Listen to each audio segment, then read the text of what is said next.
SIR ప్రక్రియను 6 నెలలు పొడిగించాలని ఎన్నికల సంఘాన్ని డిమాండ్ చేశారు ఎమ్మెల్యే తలసాని శ్రీనివాస్ యాదవ్. కేంద్ర రాష్ట్ర ప్రభుత్వ ఉద్యోగుల్ని ఇందులో భాగస్వాముల్ని చేయాలని కోరారు. ఓటర్లకు ఎన్యుమరేషన్ ఫారాల పంపిణీలో జాప్యం జరుగుతోందని చెప్పారు.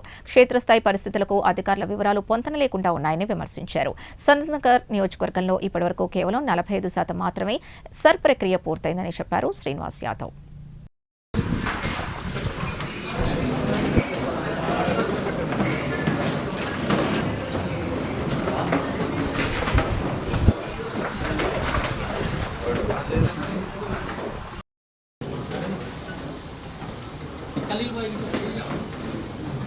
సరే, మీ అందరికీ నమస్కారం.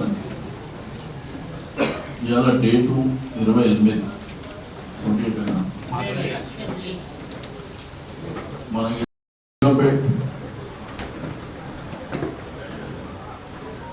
అమీర్పేట్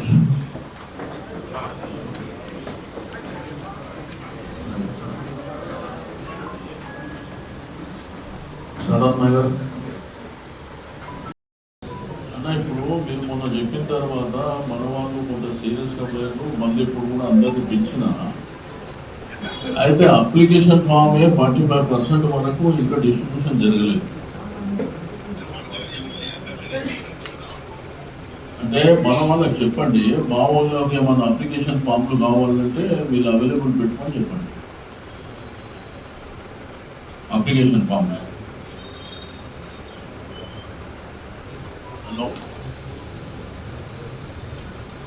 ఒకవేళ అలాగే ఇట్లా ప్రాపర్ గా జరగలేదు అనుకో, ఈ మనుషులని ఓటు కాదు ఓటుతో పాటు ఈ మనుషులని అంతా కలెక్ట్ చేసి నిలబెడతాం. మరి ఇన్నోవలు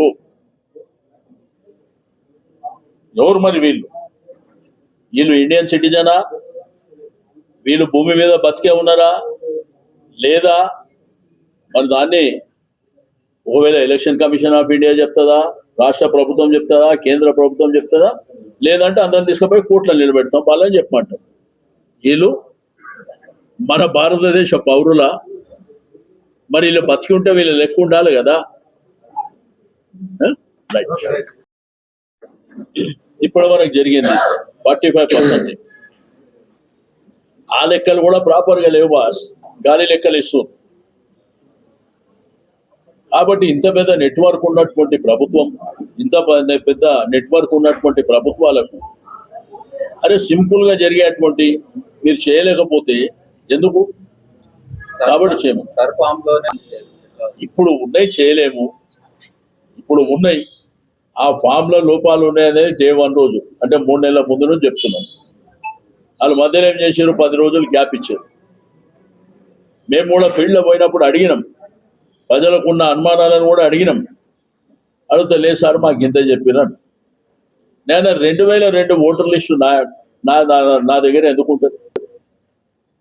ఇప్పుడు సామాన్య మానవుడు 2002 లిస్టు ప్రకారం నువ్వు ఎక్కడ ఉన్నావు అంటే నేనేం చెప్పగలుగుతా? నువ్వు లిస్టు తీసుకొని పోవాలి కదా. రికార్డ్ అనేది ఎవరి దగ్గర ఉంటుంది? అధికారుల దగ్గర ఉంటుంది. డైరెక్ట్ మన ఇంటికి వచ్చి 2002లో నువ్వు ఏం చేసినావు, నువ్వు ఎవరు కోటేసినావు, నువ్వు ఈడు ఉన్నావా వేరే దగ్గర ఉన్నావా అంటే నేనేం చెప్పగలుగుతా? కాబట్టి కన్ఫ్యూజన్లు ఉన్నాయి. ఇప్పుడు ఎలక్షన్ కేంద్ర ప్రభుత్వం పూర్తిగా ఇన్వాల్వ్ కావాలి అంటే అందులో ఉన్నటువంటి అధికారుల వ్యవస్థ దీని మీద ఫోకస్ పెట్టాలి. ఇప్పుడు ఆంధ్రప్రదేశ్ స్టేట్లో కొంత అధికారులను ప్రొవైడ్ చేశారు. ఇక మన దగ్గరనేమో మనం తిట్టనిగిన టైం సరిపోలేదు, బస్తీలో వీధిలో పడి రోడ్ల మీద పడి కొట్లాడుకోనిగిన టైం సరిపోదు ఈ గవర్నమెంట్కు. మనిషి జీవితం ఆధారపడి ఉన్నటువంటి ఇంత పెద్ద ఇష్యూని గాలికి వదిలేసి పనికిరాని పంచాయతీల మీద మాత్రం ఉన్నారు. కాబట్టి దయచేసి నేను మీడియా మిత్రులకు మీ అందరూ కూడా రిక్వెస్ట్ చేస్తున్నా, మీరు కూడా మీ ఇళ్ళల్లో చెక్ చేసుకోండి ఫస్ట్. ఇప్పటికే ఫామ్స్ కూడా 100% అందుబాటులో లేవు. వాళ్ళు చెప్పారు, అధికారులు ప్రెస్ కాన్ఫరెన్స్ పెట్టి చెప్పారు అందరికీ మేము 10% ఇచ్చేసినామని చెప్పి. ఇప్పుడు లెక్కలు తీస్తే 45% వాళ్లకు ఇంకా ఫామ్సే రాలేదు. కాబట్టి ఈ విషయంలోనే మీకు రమ్మని చెప్పినాము. ఇది చాలా సీరియస్ మ్యాటర్. దయచేసి పాత్రికేయ మిత్రులు, ఎందుకంటే మీ ద్వారా, మీ ఎలక్ట్రానిక్ మీడియా, ప్రింట్ మీడియా ద్వారా కోట్ల మందికి తెలిసేటువంటి అవకాశం ఉంటుంది. కాబట్టి నేను ప్రతి పౌరుడిని ప్రతి సిటిజన్ని రిక్వెస్ట్ చేస్తున్నా, ఇది నాది నీది బాధ్యతనే కాదు, నీ బాధ్యత ఎంత ఉంటుందో నా బాధ్యత కూడా అంతనే ఉంటుంది. ఎందుకంటే నువ్వు ఎన్రోల్ చేసుకోవాల్సినటువంటి అవసరం ఉంది. నువ్వు ఒకసారి క్రాస్ చెక్ చేసుకో. ఈ 3 తారీఖు తర్వాత మళ్ళీ మనం ఎంత పోయి మొత్తుకున్నా కానీ వాళ్ళు వినరు. అందుకే దయచేసి మీరు అప్రమత్తంగా ఉండి, మీరు వ్యాపారానికి పోయినా బిజినెస్కు పోయినా ఎక్కడికి పోయినా ఒక అర్ధగంట ఉదయం నుంచి సాయంత్రం వరకు ఈ కార్యక్రమంలో ఉండండి.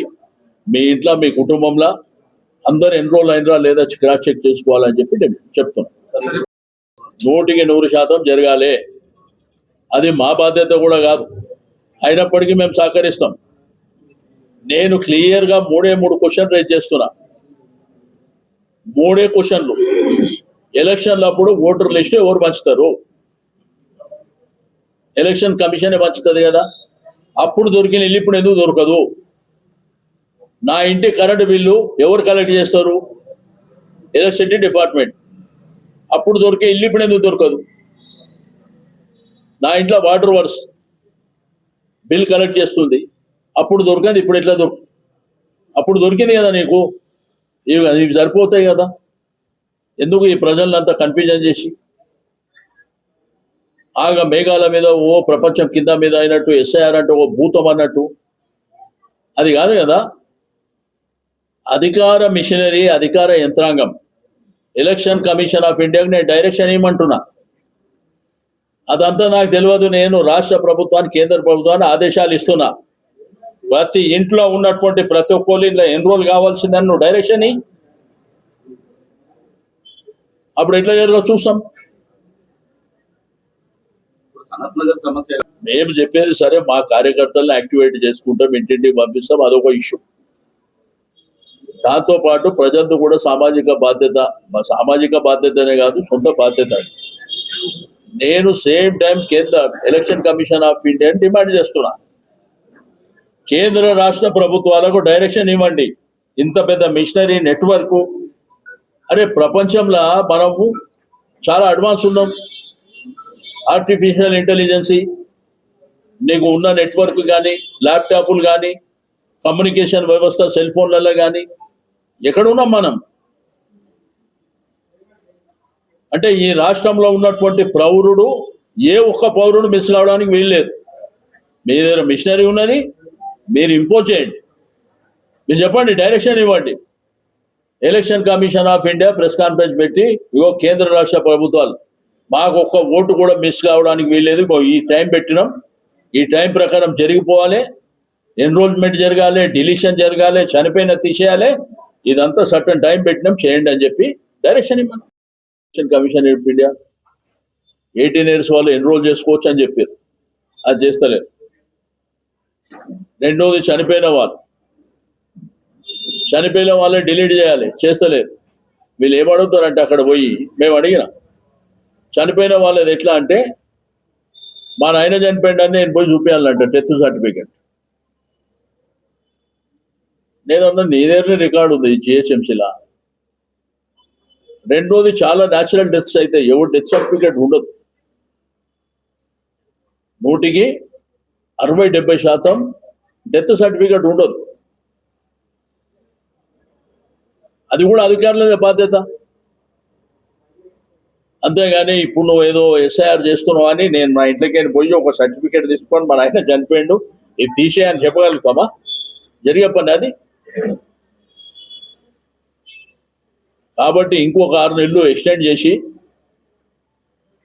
రాష్ట్ర ప్రభుత్వంలో ఉన్నటువంటి అన్ని డిపార్ట్మెంట్లని దీని మీద ఫోకస్ పెట్టి, గవర్నమెంట్ ఆఫ్ ఇండియా అధికారులను కూడా దీని మీద ఫోకస్ పెట్టి, సింపుల్గా నేను చెప్పేది, ఎలక్షన్లప్పుడు ఓటర్ డిస్ట్రిబ్యూషన్ అని ఇంటింటికి మీరు వచ్చిస్తారు కదా, ఆ రోజు దొరికిన ఇల్లు ఈ రోజు నీకు ఎందుకు దొరకదు? ఇంట్లో కరెంటు బిల్లు కోసం వస్తున్నావు, నా బిల్లు నేను కట్టకపోతే నువ్వు కట్ చేస్తున్నావు, మరి అప్పుడు దొరికిన ఇల్లు ఇప్పుడు ఎందుకు దొరకదు? ఇదేదో ప్రజల కన్ఫ్యూజన్, రాజకీయ పార్టీల కన్ఫ్యూజన్ కాదు కదా. మీరు కదా ఈ దేశంలో ఎంతమంది ఉన్నారు అనేది రికార్డు లెక్కల ప్రకారం చూపించుకునేది రాష్ట్ర అసెంబ్లీ కానీ పార్లమెంట్లో కానీ ఎవరు చూపిస్తారు? మీరే కదా. ఆ సెన్సెసే కదా మీరు చూపించేది. కాబట్టి ఇది చాలా ప్రధానమైనటువంటిది. దీంట్లో ఏంటంటే కన్ఫ్యూజన్ కింద మనం లాస్ట్ టైం కూడా డిమాండ్ చేసినాం, ఒక 6 నెలలు టైం ఇవ్వాలని చెప్పి. వాళ్ళు ఏదో వచ్చే నెల 3 తారీఖు వరకు ఎక్స్టెండ్ చేశారు. ఆ సమయం కూడా సరిపోదు. ఎందుకంటే రాష్ట్ర వ్యాప్తంగా కానివ్వండి, ప్రధానంగా గ్రేటర్ హైదరాబాద్లో చాలా తిక్కే పాపులేషన్ ఉన్నటువంటి మన గ్రేటర్ హైదరాబాద్లో అందరూ బిజీ లైఫ్లో ఉంటారు. పొద్దున్న లేవగానే రాత్రి వరకు,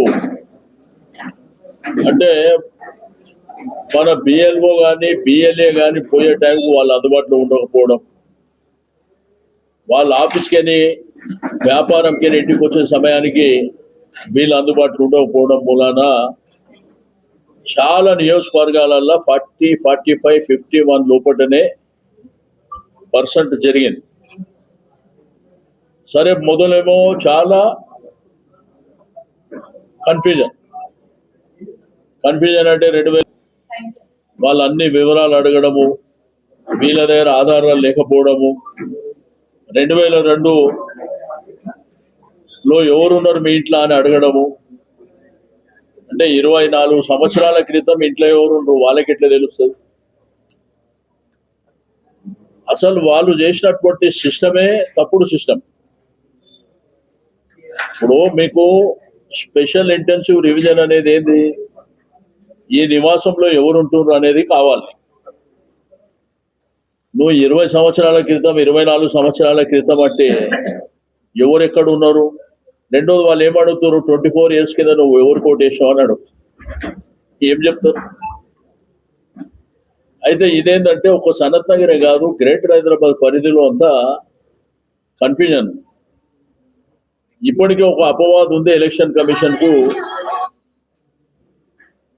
ఓట్లు తీసేస్తున్నారు అనేటువంటిది దేశవ్యాప్తంగా చాలా రాష్ట్రాలలో జరిగినటువంటిది. వాళ్ళు కోర్టు వరకు వెళ్ళింది, గొడవలు చేసింది కూడా చూసినాం. అయితే ఇంకొక 6 మాసాలు పొడిగించి అసలు ప్రాపర్ నెట్వర్క్ పెట్టుకోవాలనే వాళ్ళు. ప్రజలు, రాజకీయ పార్టీలు అనేది ఉంటాయి, కానీ దీన్ని మొత్తం ప్లాన్ చేస్తుంది ఎవరు? Election commission. మీరు కేంద్ర ప్రభుత్వం ద్వారా, రాష్ట్ర ప్రభుత్వం ద్వారా మ్యాన్ పవర్ తీసుకొని, మెకానిజం ఎస్టాబ్లిష్ చేసుకొని మీరు ఇంటింటికి పోయి, ఇప్పుడు ఫర్ ఎగ్జాంపుల్ ఒకప్పుడు రాజకీయ పార్టీలు చేస్తుండే, ఇప్పుడు ఎవరు చేస్తున్నారు? ఎలక్షన్ కమిషన్ ఆఫ్ ఇండియా చేస్తుంది. మరి ఓటర్ లిస్ట్ అనేది మీరు ఇంటింటికి డిస్ట్రిబ్యూషన్ చేసినప్పుడు ఎస్ఐఆర్ ఎందుకు ఇంటింటికి పోయి చేయరు? మీకు అప్పుడు ఓటర్ లిస్ట్ డిస్ట్రిబ్యూషన్ జరిగేటప్పుడు ఇల్లు దొరుకుతుంది కదా. రెండోది, రాష్ట్ర ప్రభుత్వం నా ఇంటి కరెంటు బిల్లు తీసుకోవాలంటే, నా ఇంటి వాటర్ బిల్లు తీసుకోవాలంటే నా ఇల్లు నీకు దొరుకుతుంది కదా. మరి ఇదెందుకు మీరు దొరుకుతలేదు? ఎందుకు మీరు అంత కన్ఫ్యూజన్లో ఉన్నారు? ఇప్పుడు ఒక ఇంట్లో నల్ల బిల్లు కట్టలేదు, ఒక ఇంట్లో కరెంటు బిల్లు కట్టలేకపోతే నువ్వు వచ్చి కరెంటు కట్ చేస్తున్నావు. మరి మీకు ఎస్ఐఆర్లో మీకు ఎందుకు దొరకదు? ఇది ప్రధానమైనటువంటిది కదా, మనిషి జీవితం మీద ఆధారపడ్డది కదా. అందరికి ఏం చెప్పారంటే దేశవ్యాప్తంగా ఒక అపోహ సృష్టించారు. ఏంది? ఎస్ఐఆర్ అంటే ఓన్లీ ఓట్లే అని. అసలు సబ్జెక్టు ఓట్లు కానే కాదు, అదొక పార్ట్. భారత రాజ్యాంగ నిర్మాత డాక్టర్ బిఆర్ అంబేద్కర్ గారు మనకు కల్పించిన రాజ్యాంగం హక్కు ప్రకారం, ఒకటి, చట్టపరంగా నేను నా ఇంట్లో నేను ఉంటున్నా, రేపు నేను పాస్పోర్ట్ అప్లై చేయొచ్చు, రేషన్ కార్డు అప్లై చేయొచ్చు, గ్యాస్ సిలిండర్ తీసుకోవచ్చు, నేను ఒక కారు ఫైనాన్స్లో తీసుకోవచ్చు.